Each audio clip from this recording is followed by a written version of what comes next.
गोर लगै छी हम मिथिला फ्लेवर में। हमर नाम पूनम मल्लिक अछि। अहाँ सब हमर चैनल देखैत हैब। ओहिमे हम एकटा गीत दऽ रहल छी बेटी पर बेटी लगन। अहाँ सब देखब केहन लागत, लाइक करब, सब्सक्राइब करब, कमेंट कऽ के बताएब। अगर किछु फरमाइश हुए तो सेहो बताएब। तऽ लिअ गीतक आनंद लिअ। गे बेटी एते दिन छलै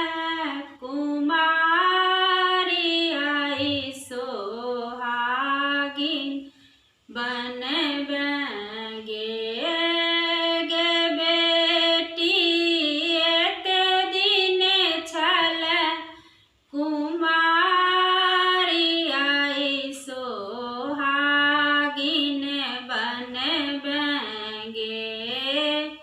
पापा के तो छलै दुलारी, पापा के तो छलै दुलारी, मम्मी के प्राणक प्यारी, पापा के तो छलै दुलारी, मम्मी के प्राणक प्यारी।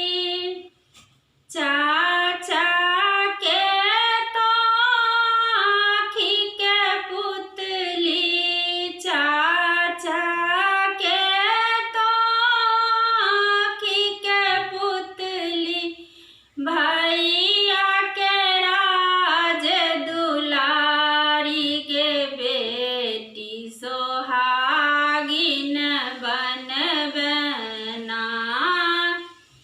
बेटी गे एते दिन छलै कुमारी आई सोहागिन बनबे गे।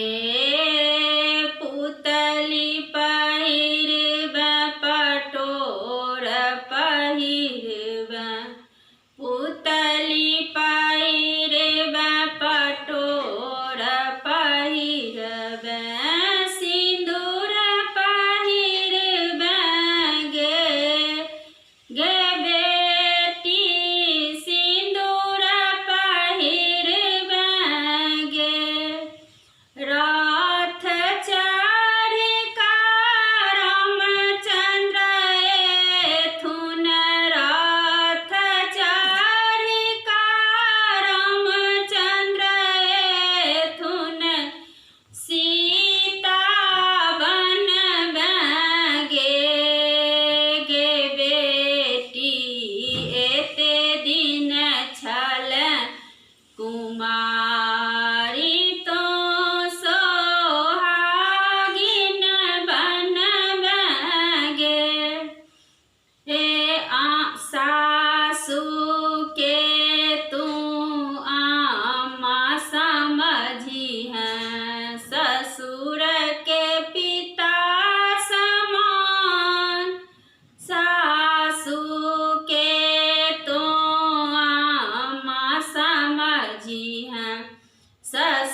रे।